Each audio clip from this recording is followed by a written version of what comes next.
Hello once again and welcome to your favorite program where we talk unusually about brief things. We try to be meaning. When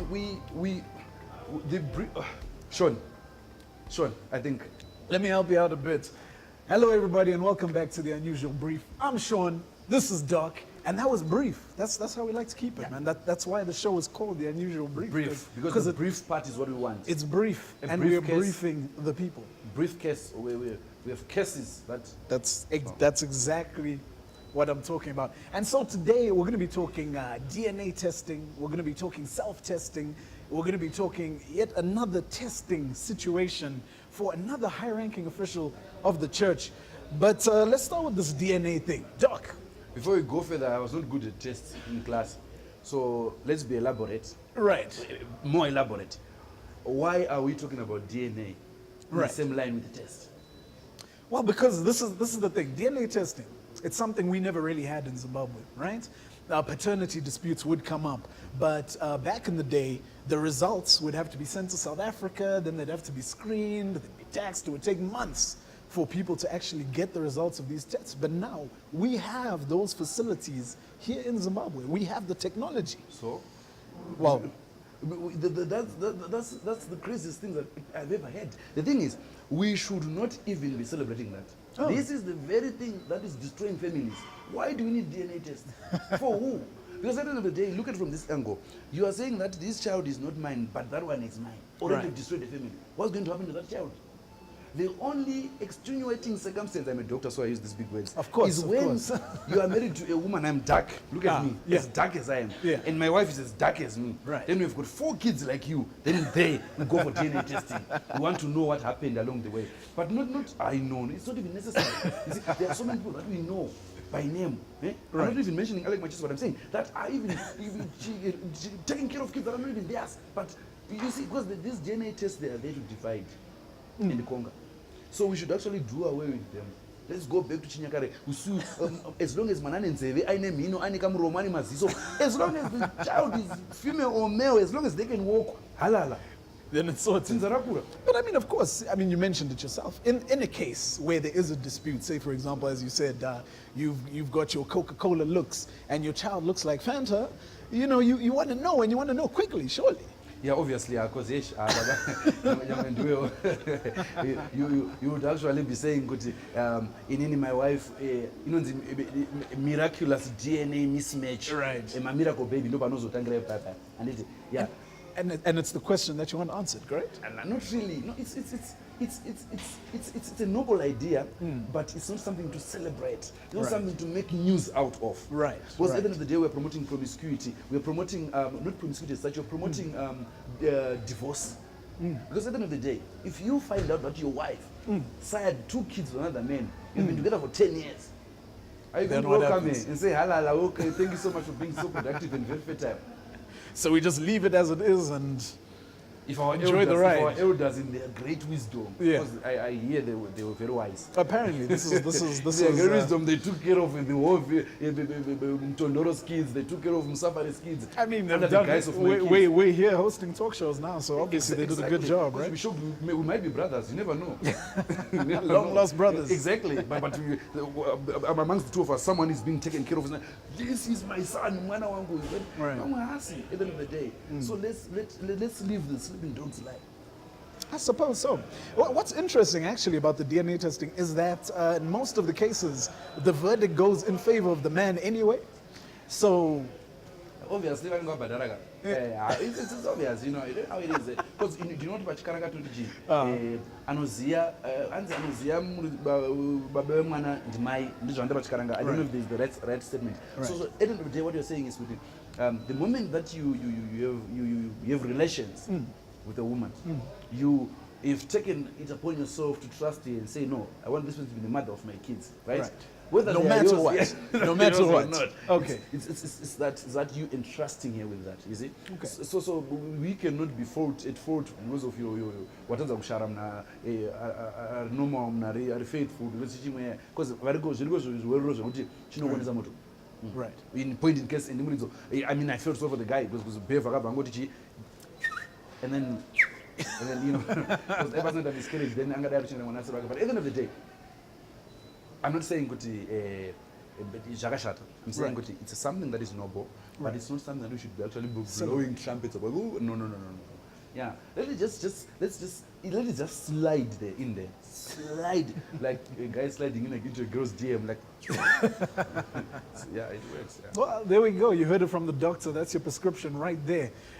So we will see you on the next segment of the show.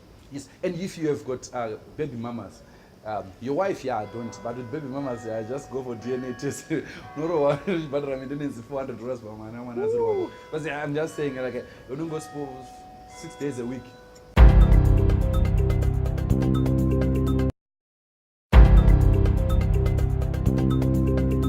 So welcome back to the show. Now, Doc, onto a somber subject is HIV testing. It's been a big thing for a number of years, particularly at this side of the world. And now, so the government has started encouraging people to do self-testing in their own homes. We've got the kits now, right? I was thinking about this. It's a bit of a double-edged sword, isn't it? It's wrong. Let me be the devil's advocate here. Right. It's wrong. Because there are so many issues that surround this that I find worrying. Right. First one is, the moment you are told you go in there to get tested, you are so scared of being told you're positive, correct? So what happens when you are told that no, you're negative, is you celebrate, it's jubilation, like yeah, Right. yeah. But then, if you are positive, that's why they are counselors. How are you going to be counseled if you self-test? Who's going to counsel you? Who's going to be there for you? I get you. This is exactly where I'm like, I see it from both sides. You've laid out the negative. On the positive side, I get that some people are scared to even go and have the test done on their own. So it's nice in that people who have that fear and don't want the stigma associated with HIV testing, because a lot of people are even just shy. They think that you go for testing and it looks like, oh, this person's been misbehaving, what. So it's nice that they're able to at least go and do it by themselves. But we're in the 21st century. HIV is no longer something that is woo. It's normal. People can get AIDS. I mean, like people are active, like in that regard. I mean, right. Yeah. So it is a very manageable condition. Exactly. It's like cancer. Right. It's like diabetes. Right. It's like anemia. It's like pneumonia. It's like whatever. But at the end of the day, we are saying we should not treat it as if it's some with kid gloves. Let's treat it as a disease that's there, that's real. So people should go and get tested where there is counseling, where they are told that how to manage the situation. By the time you leave the HIV testing center and you get to your house, the suicide authorities have gone away. Imagine you're in your house and you've been very faithful to this woman or to this guy, and then you test yourself and you find that you're positive. What you do to that person, or what you do to yourself, thinking, oh, my life is over, like, because you have plans, because you won't even anticipate to ever be HIV positive. In that situation, that's true. Now, Doc, there's a time and a place for everything, right? You'd agree with me in saying that. Yeah. Like you wouldn't pray in a brothel. I mean, maybe you would. If you're I don't Catholic, know. you would. Well, I don't know what you're into, but you wouldn't drink whiskey in church, right? Wine, yes. If you're But Catholic, you would. Man, they carry those things in there. I'm just saying. Yeah, I know. I sense a bit of an agenda here. But well, coincidentally enough, George Pell, the Cardinal George Pell, one of the Pope's senior most advisors, in hot water once again. This guy has yet another sex scandal. Well, in fact, I wouldn't even say another sex scandal. It's an ongoing scandal. Repeat business. Repeat business. Is that the first charge actually happened in 2002.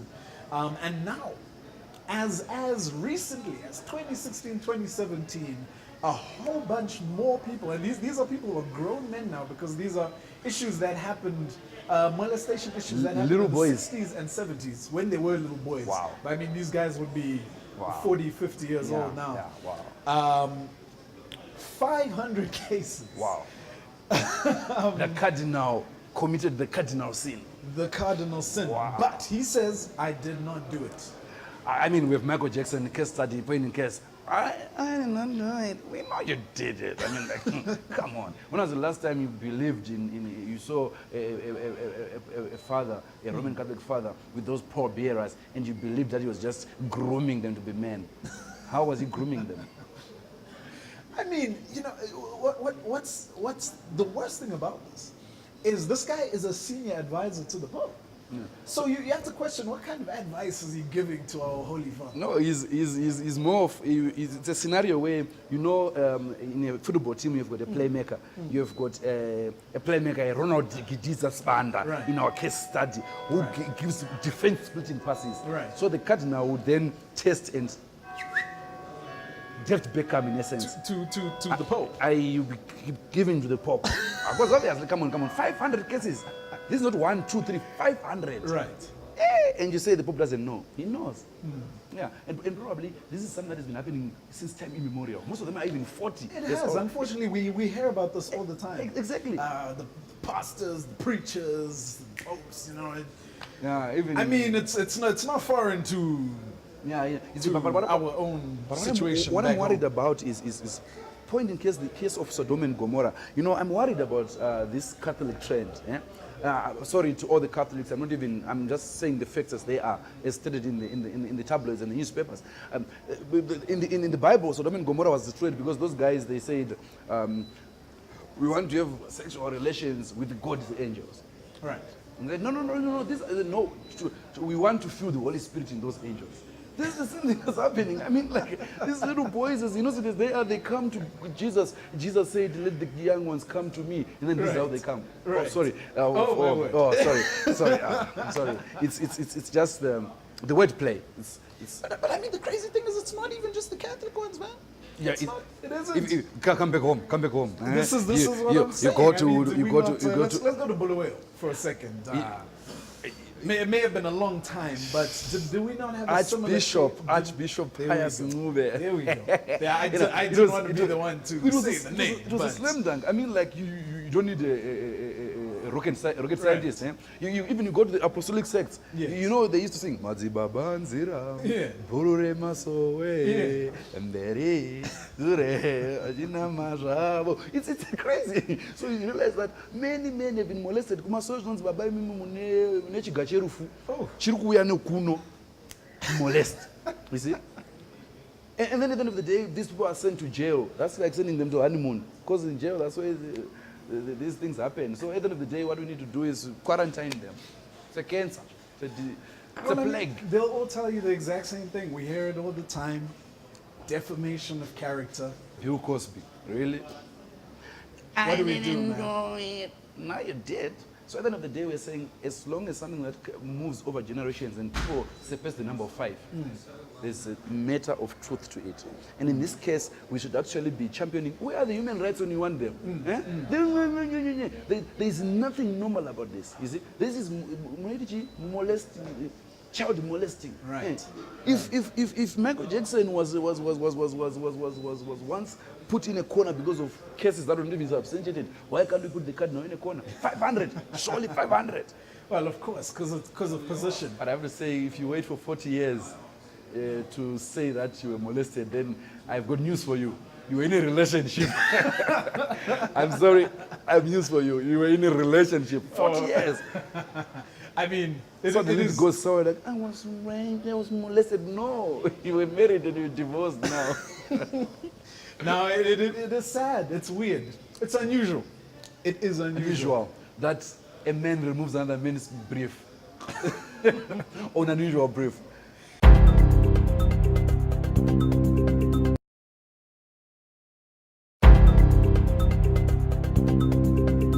Welcome back to the Unusual Brief, the show where we unusually brief you about things that happen in brief around Zimbabwe. Tonight on the show, I have a special guest, special in so many ways. I have Advocate Martin Dina.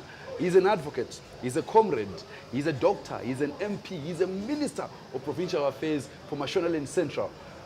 Honorable, welcome. Yes, thank you. On the show today, we are talking about certain issues that cover areas of that needs his doctorate. that needs his advocacy. I don't know if that's a word, advocacy, for an advocate. Yeah, yeah. It needs his advocacy. So today on the show we have issues that we've been talking about in the previous segment, issues to do with paternity testing. Do you think it's a right move to have paternity tests in Zimbabwe? I think so. As you are aware, legally, there are always disputes surrounding the paternity of a child.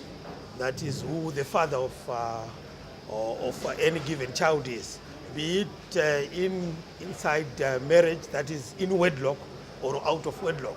There are always a plethora of issues surrounding that. I think it is very important that we have developed to such an extent in terms of our science. DNA tests are a must, so much that people can have exactitude in terms of who the father of the child is. But then, as a follow-up to that, there's always this cultural statement that every child has a father. The moment that you carry that child on your lap and he or she says Dada, Baba, you become the father. Won't that do away with the sacred fabric of our society, that of the Ubuntu-ness of us saying that there's one love, there's harmony? Won't that distort that? It does, because culturally, as you are aware, I'm embedded in our African culture, being a Zimbabwean African. Indeed, they used to say in our culture that Gomba Rina Mwana, meaning if somebody fathers a child for you, as long as you are staying with your wife, you are happy, there's no claim by that person over the child. And there are instances in our culture where a brother would go in to assist another brother when they have problems of that nature. It does affect the culture.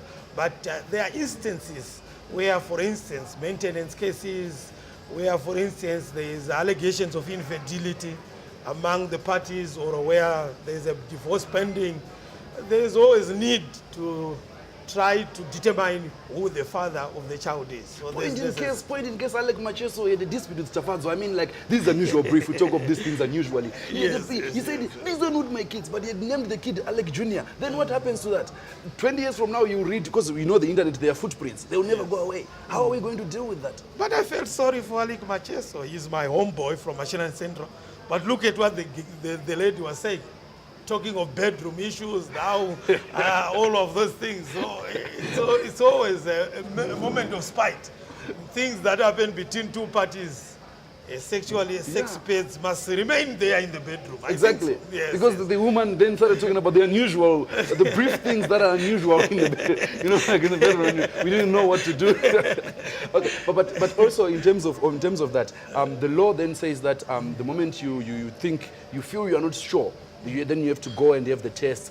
The tests are done, the results, they come back. Obviously, in all this, the woman suffers. Don't you reckon? Because at the end of the day, if the father then realizes that he's not the father, he withdraws all the donor aid. If he is the father again, how is the mother going to deal with that?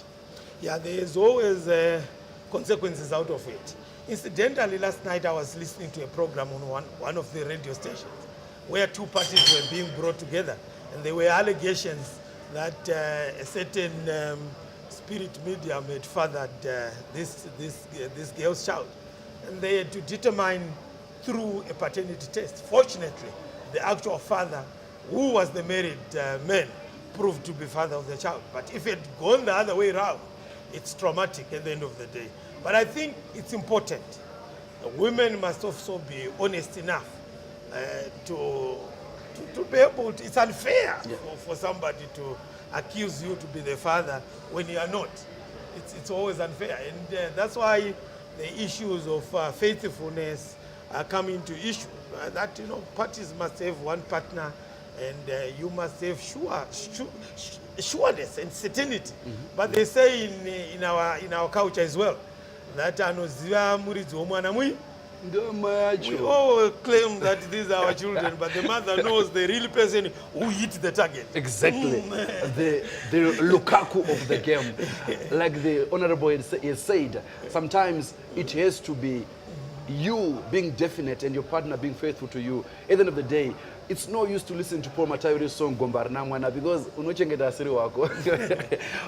On that issue also, there is also another issue that has been a thorn in the flesh, the issue of HIV testing. They say they're introducing HIV test kits. I've seen campaigns there being rolled out. Do you think as a nation we are ready for HIV test kits, the personal HIV test kits? I think there's need for more education. We did a survey at the initial rollout of the plan in Mazoe, Okay. where people were being tested and self-test kits were given to people.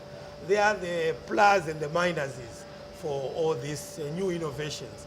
The positives are people are very shy to go and get tested. They fear confidentiality will be invaded.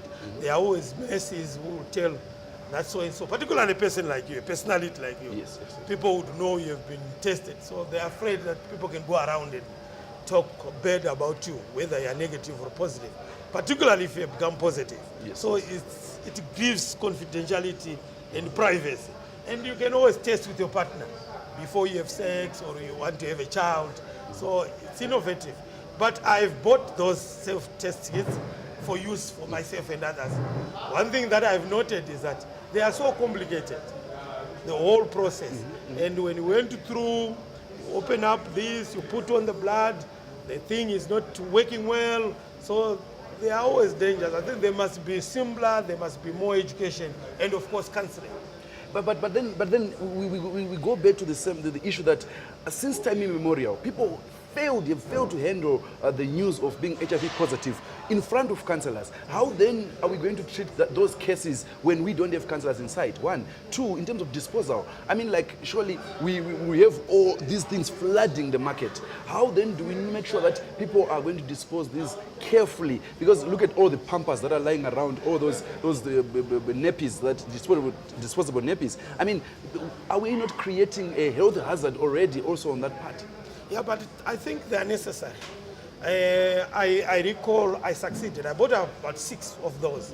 Offered friends, they were shy at first, but they found self-testing better than going to an HIV testing center, be it New Start or a PSIP or an ordinary hospital. And they told me we tested ourselves and so forth. So there are people who are afraid of being tested, so they can test themselves. But you need to be ready and prepared for it. Once you are on your own, you think you are well, but once you make the decision to self-test, you have become brave enough. Why do you then live around without knowing your status? You must know your status. If you were a player playing the game, you live by the consequences. You may not be a player, you may be unlucky, you have a husband who is... Or one crossfire. Yes, or you are a man who is very honest and faithful, but the wife always... So it's both ways, but it's better to know than not to know. It's better to know than not to know. Yes. Or we say, usafugura apka vanhu. So unongokatora wega, unokarovera muhapwa wega. You never know what that will help you with. But at the end of the day, we say that it's always good to know your status. But before you even go to know your status, live responsibly. Correct, consistent use of condoms, one faithful partner, abstinence, ABC. Before we round off, there's an issue that is all over the news. I mean, we had cases of this closer to home where the Vatican has been hit by scandals time and again of the fathers, Papa, the father, what do you call them, the priests playing with the little boys, fondling little boys. What's your take on that? Do you think it's high time these guys are allowed to marry? It's a sad development, and you are unfair to me. I'm Catholic, by the way, and I belong to the Catholic Church, which practices what they call optional celibacy. Okay. Within the Catholic Church and the canon law of the Catholic Church, it's optional. So there's always room in terms of the canon law to marry, but they've never married. And there's a lot of debate at the moment in the Vatican whether a priest must be allowed to marry. You know the story of the bishop in Zambia yes. who got married and is still a bishop. So it's called optional celibacy. And I'm one of the advocates that surely it must be optional. The Anglicans have gone the way of marrying and they remain priests. So maybe the church must relook at that. It doesn't make sense to appear to be pious, to appear to be faithful. To be pious, Then yes, pious, one of the notorious ones. But I'm using the word pious being honest, being holier than thou. At the end of the day, you then sneak around. Yes. These are matters of nature, my friend. When nature calls, what do you do? Yeah, you have to go. If I'm hearing you correct, the church should actually push for more reform, to say people should be free to marry. Because surely those that refuse to marry, apart from sticking to their beliefs, I think they should be investigated. Why wouldn't you want such glory? Yeah, but the theological foundation, the basis for that in the Catholic Church is that Jesus never got married. He dedicated his life to Christ. So people who commit themselves to Christ must not have any other hindrance. No husband, no wife nagging you. You must dedicate yourself to it. It's a good principle, but hard to follow. So, advocate, I mean, I'm in awe, you know, advocate, MP, comrade, minister, doctor. Wow, it's something that I'm aspiring to, because I'm a doctor, you know, like I'm on my way. So on our show, we normally ask our guests to do something that is unusual, something that you normally don't do as a doctor, as an advocate, as an MP, as a minister, something that you just for the people at home to feel the unusually guest on the unusual brief. When I was coming here, I said, what would I do? I thought if I had the opportunity, I would show you some of my dancing skills, because I can play my clerk sariko mazwana ndichitamba kuti pamamonya ipapo. Okay. That I can do, but I said no, that I don't have skills. That I'll do some other time. I said, what does a man fear more? Something that if you are caught with your wife, you would spend 2-3 days. Do you know what men fear most? Which I don't fear. Do you know something? What is in your pocket? What men fear most that is unusual? Being found with a condom. That's a sin. But I'm saying to men, it's better to have a condom than not to have it. And I'm saying to women, it's better to pack a condom for your man when he's going for a workshop than for him to go around doing it naked. This is unusual, I think. Thank you. Kumasowebodo. Hanzi vanhu ngavapfeke mahelmet. Honorable Advocate Martin Lina, Doctor, MP Esquire. Thank you so much. Until next time, bye-bye.